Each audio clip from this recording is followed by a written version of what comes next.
Prenotazioni per le vaccinazioni della fascia 5-11 anni in Veneto, nella Marca 874 gli appuntamenti fissati. Intanto il presidente Zaia parla di un Natale e Capodanno in giallo. Ricoverato per Covid a Treviso l'ex campione olimpico e mondiale di box Maurizio Stecca. L'annuncio dello stesso pugile in un posto dal letto d'ospedale: inizia per me il match più difficile. Dopo la condanna delle categorie economiche, le parole di solidarietà della prefetta Laganà, la giovane cameriera di San Fiore aggredita dal cliente che non voleva mostrare il Green Pass. Era sopravvissuta ad un altro grave incidente. La 29enne di Feltre è morta ieri assieme all'amico 34enne di Trento nel tragico sinistro di Cornuda, comunità sotto shock. Saranno 800 i lavoratori della Marca presenti il 16 dicembre a Milano per lo sciopero generale indetto da CGIL e UIL contro la manovra del governo. Rifiuti nel giardino della scuola elementare Manzoni a Sant'Antonino, l'area recintata dallo stesso istituto, domani il sopralluogo del sindaco Mario Conte. La classifica della qualità della vita nelle province italiane pubblicata dal Sole 24 Ore, Trieste in prima posizione, alla nona, prima tra le Venete e Verona, ma la sorpresa è Treviso, decima grazie alle politiche per la parità di genere.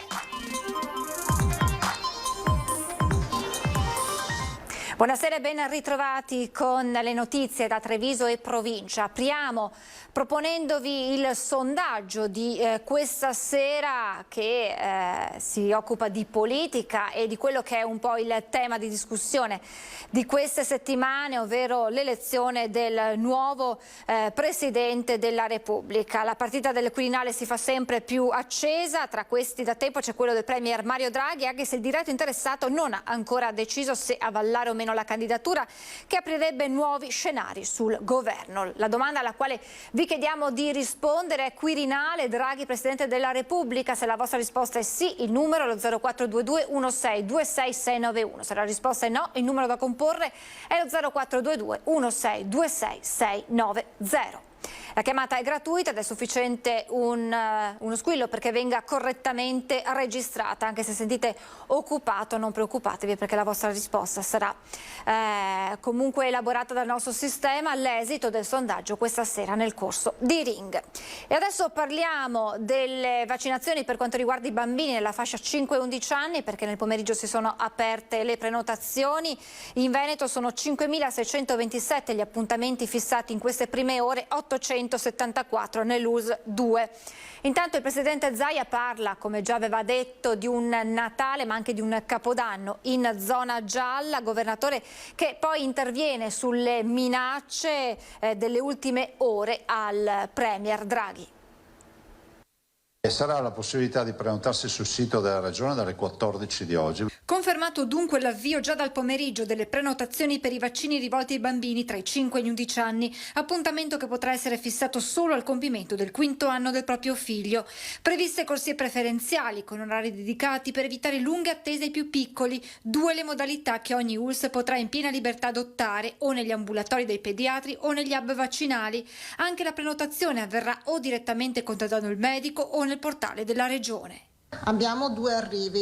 Il primo, arrivano 186.000 dosi il 15 e altre 60.000 dosi il 5 di gennaio. Se quella delle vaccinazioni è un'ulteriore arma nella lotta al virus, si apre una nuova frontiera anche per le cure ai pazienti Covid. Stanno arrivando sempre per gennaio i famosi antivirali dedicati al Covid. Per quanto riguarda il quadro epidemiologico del Veneto, che registra oggi un'incidenza del 5,50%, preoccupa la pressione ospedaliera, con un tasso di occupazione delle terapie intensive ormai prossimo al 13% e dell'area medica al 13,7%, ovvero manca un 1,3% per raggiungere la soglia del 15%, che fa scattare automaticamente il passaggio di zona. Penso che il bollettino di venerdì si possa riservare, salvo resti dell'infezione con dimissioni ciclopiche, purtroppo ci riserverà la classificazione del lunedì prossimo di zona gialla. Natale in giallo, questo sì, sarà giallo anche Capodanno. Oggi non abbiamo proiezioni di rossa. In tutto questo sale sempre più la tensione. Notizia delle ultime ore, le nuove minacce apparse su una chat Telegram nei confronti di ministri e del Premier Draghi, con tanto di pubblicazione dell'indirizzo di casa. Considero tutto questo molto grave. Credo che la magistratura dovrebbe valutare con serietà le parole di Zaia. Io penso tra i tanti di aver avuto il trattamento peggiore, no? Perché per me hanno fatto anche un video. Nel mio caso il magistrato a Venezia ha deciso che non è un reato.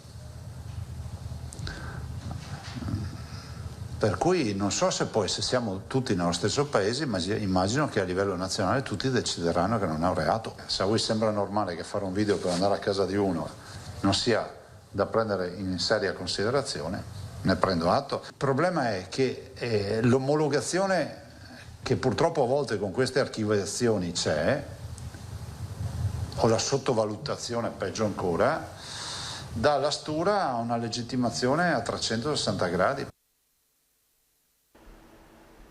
L'ex campione olimpico e mondiale di box Maurizio Stecca è ricoverato all'ospedale Cafoncello di Treviso a causa del Covid.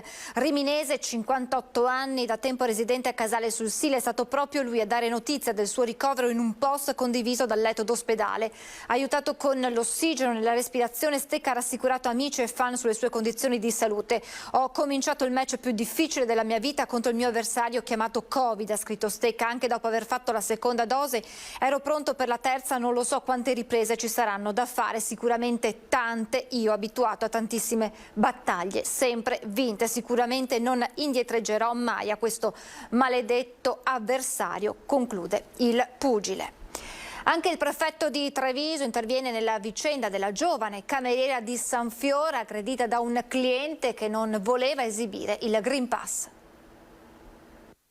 Esprime solidarietà e vicinanza il prefetto di Treviso Maria Rosaria Laganada Anna, la giovane cameriera di San Fiore aggredita da un cliente del bar in cui lavora che le ha lanciato contro la tazzina con il caffè bollente come risposta alla sua richiesta di esibire il Green Pass prima di accomodarsi al tavolo. In questo caso ovviamente la cameriera come dire, una specie di longa manus del datore del titolare dell'esercizio che ha l'obbligo di fare queste verifiche e quindi già di per sé questo gesto è quanto mai antipatico, siccome si tratta di un'attività che mira innanzitutto a tutelare chi entra in un determinato ambiente chiuso, ecco, anziché essere contenti e ringraziare la persona, veramente sì, insomma, avere questo oggetto, questa stizza. Ma quanto accaduto a questa cameriera sembra un episodio isolato, guardando anche il bilancio dei controlli in questa prima settimana di applicazione del Super Green Pass. Sono state 20.000 le persone controllate in tutta la Marca, poco meno di 80 le sanzioni comminate nei confronti di cittadini sprovvisti di certificazione verde o senza i dispositivi di sicurezza.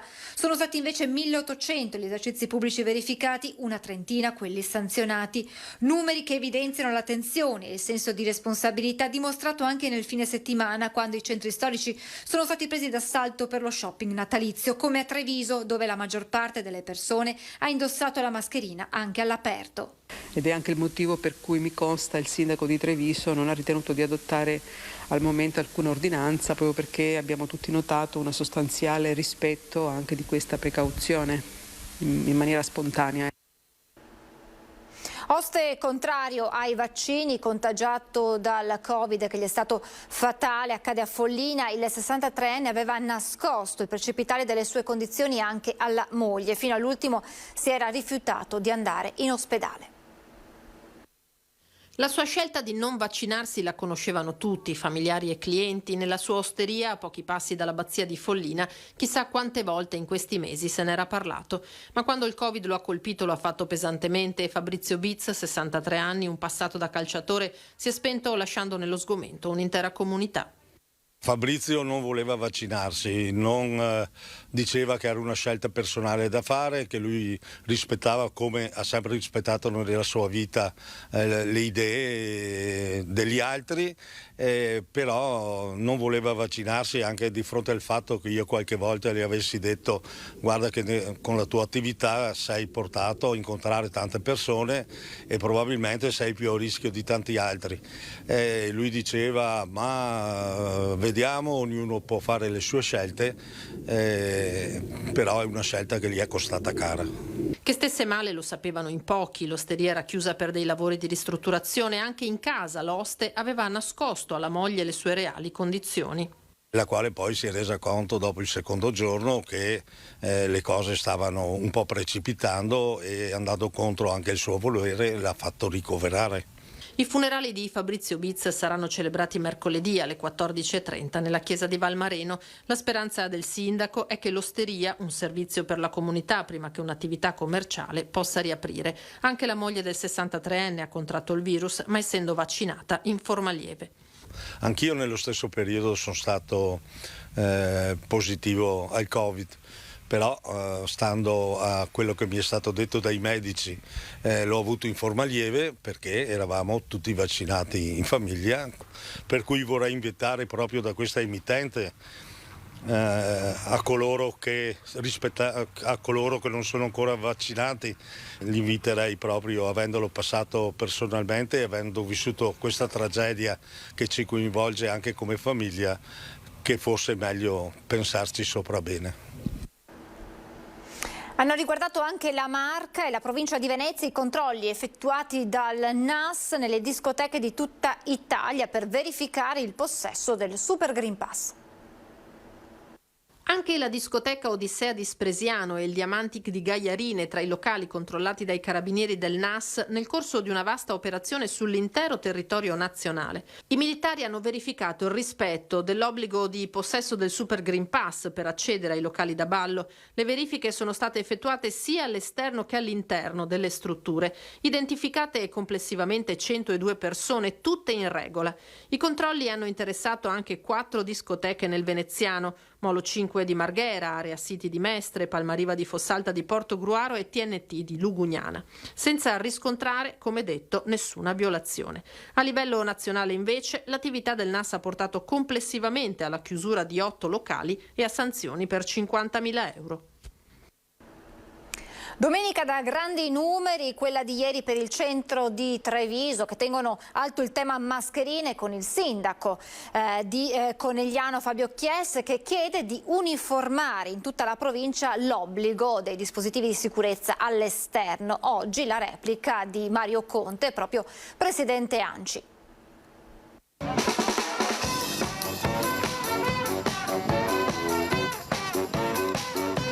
E questo è stato solo un momento del pomeriggio di ieri a Treviso, città letteralmente presa d'assalto in quello che potremmo definire il primo vero fine settimana prenatalizio. Un calmaggiore quasi al limite della congestione, che inevitabilmente richiama il tema mascherine e rischio contagio. In realtà, come si vede dalle immagini, ben pochi hanno affrontato la carica a viso scoperto. I nostri cittadini hanno dimostrato grande spirito di responsabilità indossando subito la mascherina. Addirittura oggi parlavamo di un 98% di cittadini che ieri in città indossava la mascherina. Questo complice anche la presenza delle forze dell'ordine che, pur senza ordinanza, hanno consigliato caldamente quanti senza o con mascherina abbassata di provvedere al più presto. Soprattutto in quei luoghi dove magari c'era l'artista di strada che poteva creare un piccolo assembramento, anche se, ripeto, è stato un Natale diffuso perché artisti ce n'erano in tutte le vie, in tutte le piazze, in modo da non creare assembramenti. Mascherina è entrata nell'uso quotidiano quindi più di qualsiasi ordinanza, come invece ha chiesto il sindaco di Conegliano Fabio Chies all'Associazione Comuni Italiani. Come ANCI nazionale abbiamo fatto una richiesta al governo di uniformare le iniziative da un punto di vista delle restrizioni in tutto il territorio nazionale, questo per non generare confusione nei cittadini e soprattutto per evitare che ci siano iniziative a macchia di leopardo. Detto questo, io sono convinto che dopo 22 mesi di gestione pandemica i cittadini abbiano abbondantemente capito quali sono le 3 regole per proteggersi, e quindi io credo che una eventuale ordinanza sarebbe semplicemente un rafforzativo di quanto in realtà è già previsto dal DPCM. Se poi, come dice il Presidente Zaia, nei prossimi giorni, nelle prossime settimane entreremo in zona gialla, il problema è risolto perché l'obbligatorietà della mascherina entrerà automaticamente.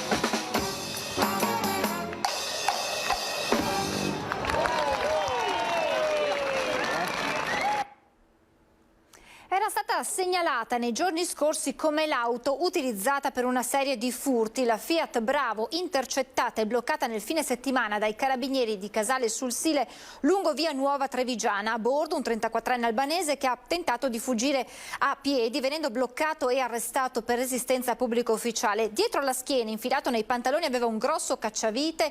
In macchina altro materiale usato generalmente per compiere razzie, un paio di ricetrasmittenti, una torcia elettrica, un flessibile flessibile, dei guanti e una leva in ferro. I successivi accertamenti hanno consentito di scoprire che l'uomo irregolare sul territorio nazionale doveva già espiare una pena di 2 anni e 8 mesi per furti in abitazione commessi in Lombardia. Basta morti sul lavoro. La mamma di Mattia Battistetti, il 23enne morto in un cantiere davanti al Tribunale di Vicenza, oggi per tenere alto il ricordo del figlio e l'attenzione sulle morti bianche. Basta morti sul lavoro. Si parla di una media di 3 morti al giorno. Il lavoro deve essere quel luogo dignitoso dal quale si torna sempre a casa. Deve essere un luogo sicuro. Basta morti sul lavoro, ogni giorno, tutti i giorni, una strage continua, infinita, inarrestabile, perché dietro a ciascun numero c'è una persona, una famiglia devastata dal dolore. Basta morti sul lavoro, lo ripete come un mantra, la disperazione di una mamma che ha perso il suo figlio, un tragico incidente in un cantiere di Montebelluna, le ha strappato via Mattia, 23enne, il 29 aprile di quest'anno, mentre era a lavoro. Un grido condiviso che hanno voluto portare qui davanti al Tribunale di Vicenza, dove i coniugi Battistetti sono stati invitati a manifestare, a dare sostegno reciproco a chi come loro attende giustizia, come i familiari di Mariano Bianchin, il 51enne che 5 anni fa perse la vita sul lavoro a Bassano. Un segnale tra chi nel lutto, nel dolore quotidiano, si stringe anche nell'affrontare i tempi, spesso lunghi, della giustizia. Chi saprà ridarmi il senso della parola giustizia, che non sia solo una parola tra tanti? C'è bisogno di individuare con certezza le responsabilità e che la negligenza che provoca questi omicidi venga punita con pene severe ed esemplari. E a proposito di lavoro, saranno 800 i lavoratori che dalla Marca il 16 dicembre saranno a Milano per lo sciopero generale indetto da CGIL e UIL contro la manovra del governo. Noi saremo presenti con circa 700-800 lavoratori in piazza a Milano insieme alle altre regioni e alle altre province del Veneto. Anche la CGIL del Veneto e di Treviso sarà in piazza a Milano il 16 dicembre per lo sciopero generale contro la legge di bilancio in discussione in questi giorni. E noi contestiamo una idea di legge di stabilità che non va nella direzione in cui noi auspicavamo, non dà risposte ai giovani, non dà risposte alle donne, non dà risposte ai redditi bassi. Per tutti gli altri lavoratori, esclusi quelli impiegati nei trasporti e nella sanità, l'invito del sindacato è di astenersi dal lavoro per quella giornata. Per la CGIL mancano dal governo le aperture chieste in fase di confronto. E noi riteniamo del tutto insoddisfacente come la risposta che arriva in una occasione anche irripetibile, perché dopo tanti anni questa è una manovra che è espansiva e che mette delle risorse a disposizione degli italiani. Un momento dal punto di vista economico che mostra spiragli di fiducia per il futuro con le imprese pronte ad investire e un PIL regionale in crescita del 6,4%. Io direi che a Treviso e a Belluno la situazione potrebbe addirittura migliorare, perché quando riparte l'economia, un tessuto come il nostro, vocato ai mercati internazionali, ha un acceleratore maggiore e quindi potremmo sfruttare la conformità economica dei nostri territori, della nostra comunità delle imprese, avendo una marcia in più. È vero che il PIL è in crescita, è vero che aumentano le commesse, ma non tutto è così roseo, tiene a sottolineare il segretario della CGIL. È altrettanto purtroppo vero che tutte quante le assunzioni sono assunzioni a termine, per cui non c'è stabilità. Non essendoci stabilità è ovvio che stiamo parlando del rimbalzo e non stiamo parlando di un assestamento dell'economia, soprattutto per il lavoro dipendente. La FNP CISL interprovinciale guarda al futuro e al congresso dei pensionati di quest'anno. Al centro viene messa anche la ripartenza dei giovani. Noi pensiamo che il nostro futuro sono i giovani che hanno la capacità dell'innovazione, che messa in contatto con l'esperienza, la saggezza, fra virgolette, di noi anziani può dare grandi risultati. Non a caso è proprio Esploratori di Futuro il titolo del terzo congresso della FNP CISL di Belluno e Treviso, sindacato che in questo momento delicato vuole ripartire proprio da loro, dai giovani, creando un ponte di sinergie possibili tra passato e futuro. E sono 132 delegati partecipanti al congresso, in rappresentanza dei 38.000 iscritti chiamati a riflettere su nuove progettualità, ma soprattutto a come rimettere insieme i cocci lasciati da questa pandemia. La pandemia ha influito in maniera notevole sui pensionati, se non altro a livello di comunicazione, nel senso che ci sta impedendo di poter dialogare con i nostri soci da almeno un paio d'anni. E tanti temi di discussione affrontati dalle categorie. Siamo andati poi a parlare del sistema pensionistico, rivalutazione delle pensioni, il pensiero alla non autosufficienza, alle persone che dedicano la loro vita alla cura dei familiari e si ritrovano con pensioni da fame alla fine, perché mentre sostituivano lo Stato in questo tipo di assistenza non sono state adeguatamente tutelate dal punto di vista contributivo. E dalle porte lo sciopero generale CGIL e UIL previsto il 16 novembre contro la manovra economica varata dal governo Draghi, sciopero che però non vedrà partecipare la CISL. La piattaforma è unitaria, c'è una spaccatura rispetto alle scelte e il metodo da adottare per raggiungere l'obiettivo. Noi crediamo che non sia il momento di creare tensioni nel mondo del lavoro tra i lavoratori e che ci sia invece il bisogno di restare al tavolo a negoziare, perché c'è ancora margine per migliorare e non a caso il 18 saremo in piazza proprio perché crediamo che si possa migliorare ancora questa manovra finanziaria e raggiungere gli obiettivi che ci siamo prefissati, ovvero 8 miliardi tutti quanti a riduzione delle tasse dei lavoratori e dei pensionati. È il momento di fermarci per qualche istante di pubblicità, tra poco.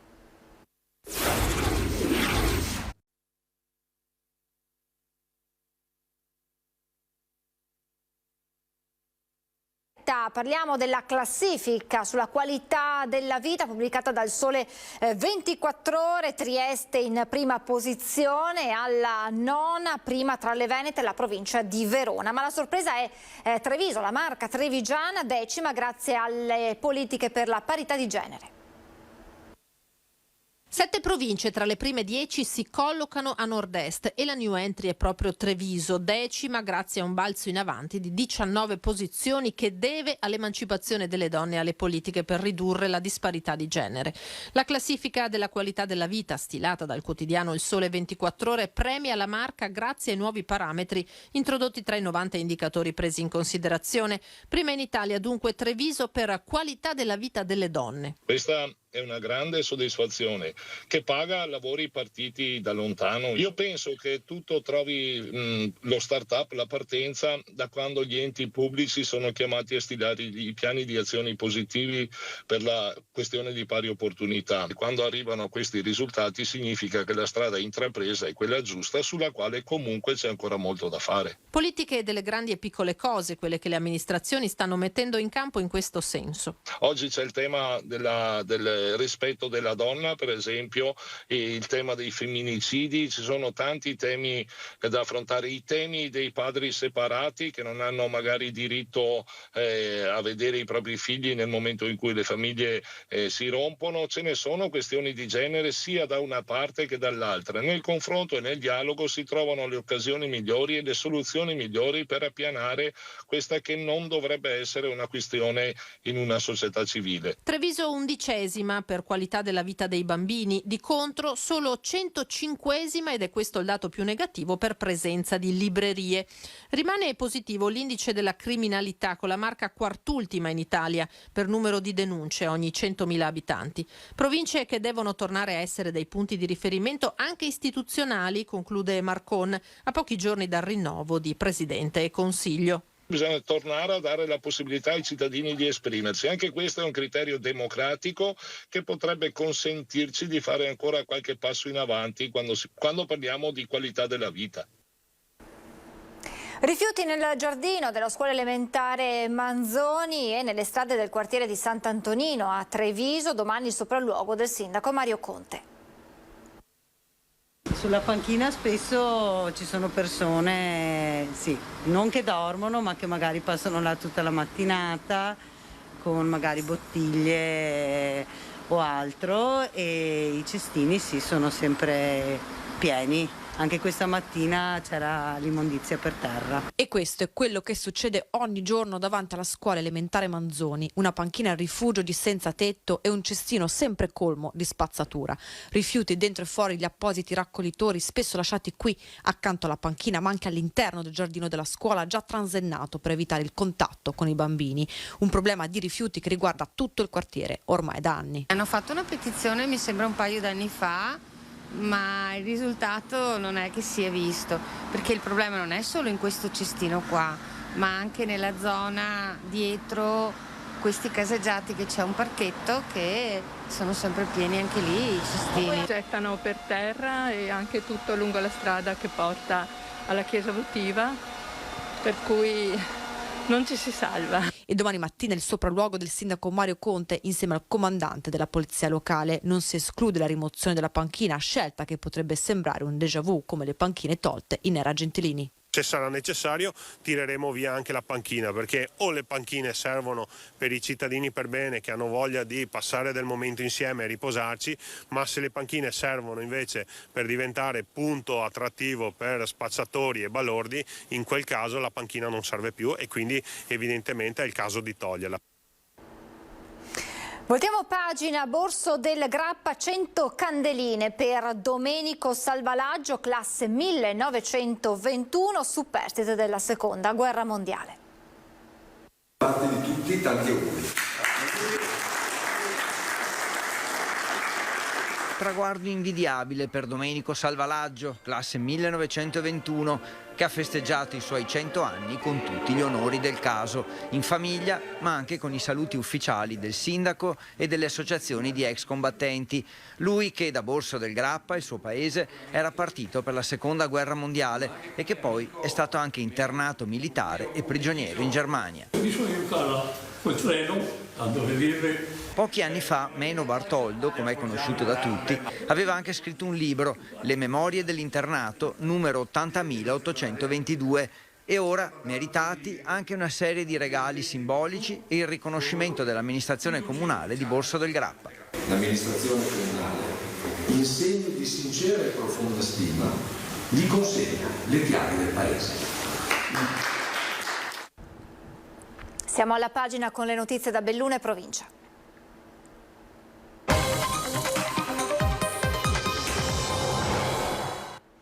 Un inferno di lamiere sulla strada ai segni dell'ennesima tragedia, un incidente con un bilancio pesantissimo, 2 morti e 3 feriti, accaduto ieri sera a Cornuda nel Trevigiano. A perdere la vita un uomo che vive in Trentino e l'amica Deborah, bellunese. Lei era scampata ad un altro grave sinistro poco tempo fa.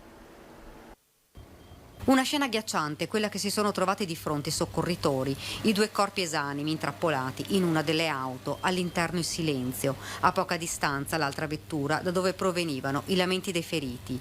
Le 2 vittime sono Deborah Colle, morta sul colpo, la giovane era già scampata ad un altro grave incidente, un destino maledetto che ieri non le ha lasciato scampo. Era nata e cresciuta a Santa Giustina nel Bellunese, dove viveva con la mamma e il papà Ezio, conosciutissimo nel mondo del calcio, essendo stato arbitro del CSI.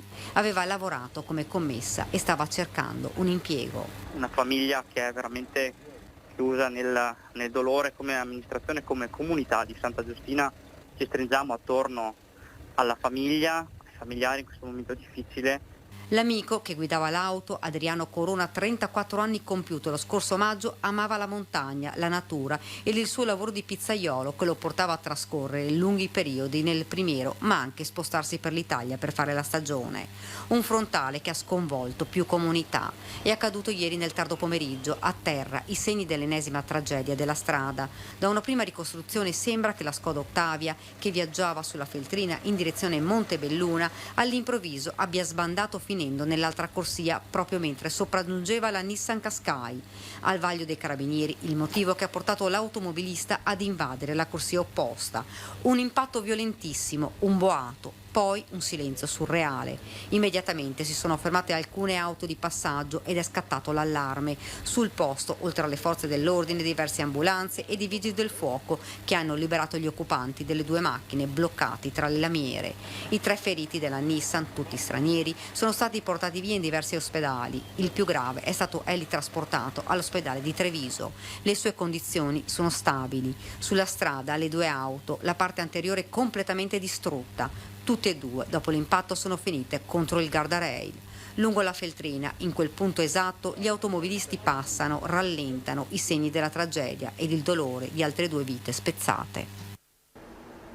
Cambiamo argomento, parliamo dell'iniziativa Natale per tutti rivolta ai ragazzi con disabilità. Ha fatto tappa a Belluno alla comunità Borgo Piave, una giornata di festa tra regali, auguri e evoluzioni di motocross.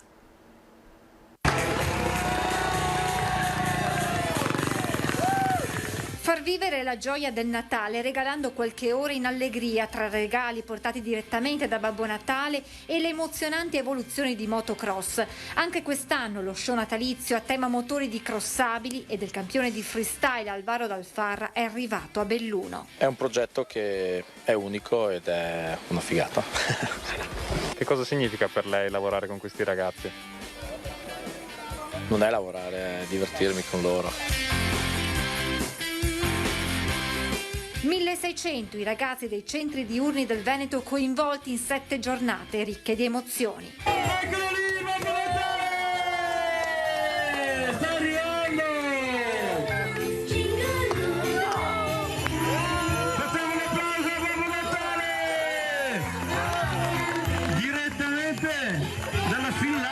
Il sorriso e la felicità di questi ragazzi e ragazze è per Alvaro, Mattia e gli altri volontari protagonisti di Natale per tutti il regalo più bello. È più bello dare e di ricevere, quindi io sono paraplegico e riuscire a mettermi a disposizione, dimostrare che i limiti sono frutto della mente è la cosa che mi dà più energia e più voglia di mettermi in gioco.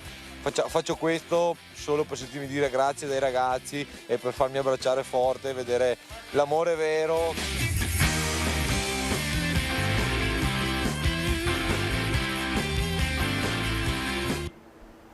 Vi ricordo questa sera alle 21:15 in prima serata nuovo appuntamento con Ring, la politica, l'attualità al centro del confronto. Ospiti Giacomo Possamai del Partito Democratico, Alberto Villanova della Lega, Giuseppe Montuori di Fratelli d'Italia, ancora Nicola Talmi della CGIL e Mauro Migliorini, sindaco di Asolo. E poi vi ricordo la nostra rubrica Il tuo presepe. Voi telespettatori potrete mandarci con dei video raccontandoci la vostra creazione. Manderemo in onda i video che ci invierete su WhatsApp al numero 351 1755 340. Ci raccomandiamo, allora, qui il numero a cui inviare i vostri video. Vi chiediamo che abbiano una lunghezza di 20 secondi e che siano realizzati in orizzontale. Specificate il vostro nome, cognome, comune di residenza, potrete fare anche dei brevi auguri di buone feste e anche una breve descrizione della vostra creazione. Allora vi lascio alle creazioni e ai presepi realizzati da Dino Casanova di Spercenigo di San Biagio di Callalta, da Enrico e Leonardo Silvestrin di Zoppè di San Vendemiano e da Gabriella e Franco di Casier. I presepi e poi ci saranno le previsioni del tempo. Io vi ringrazio per averci seguito e vi auguro una buona serata.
Udito, professionisti dell'apparecchio acustico. Per una prova gratuita siamo a Zero Branco, Dosson di Casier e a domicilio su richiesta. Scarica la nostra guida su beonudito.it. Bentrovati al meteo. L'anticiclone delle Azzorre si rafforza su tutto il nostro territorio. Avremo una lunga fase di stabilità, ma con nebbie e smog. Vediamo il dettaglio di martedì 14 dicembre. Sul Veneto ampio soleggiamento con cielo sereno o al massimo poco nuvoloso. Non sono attese piogge degne di nota. Inoltre, per effetto della stabilità atmosferica, potranno formarsi delle foschie al mattino e dopo il tramonto. Queste condizioni daranno luogo anche ad un rapido peggioramento della qualità dell'aria nelle aree urbane. Temperature stazionarie, rischio di gelate notturne, minime tra -4 e 1 grado. Il clima diurno sarà più mite con massime tra i 7 e i 9 gradi. Ci spostiamo ora sul Friuli Venezia Giulia, prevale anche qui il sole con cielo limpido con poche nubi sparse e non sono attese precipitazioni. Temperature minime tra 6 e 0 gradi, massime sui 7-12 gradi. Infine diamo uno sguardo alla situazione del Trentino Alto Adige, dove avremo bel tempo ovunque, sarà soleggiato con qualche addensamento, ma insomma nulla di particolare da segnalare. Temperature minime intorno a -1 grado, massime sui 10-11 gradi. Dal meteo di Antenna 3 è tutto, grazie per l'attenzione e arrivederci.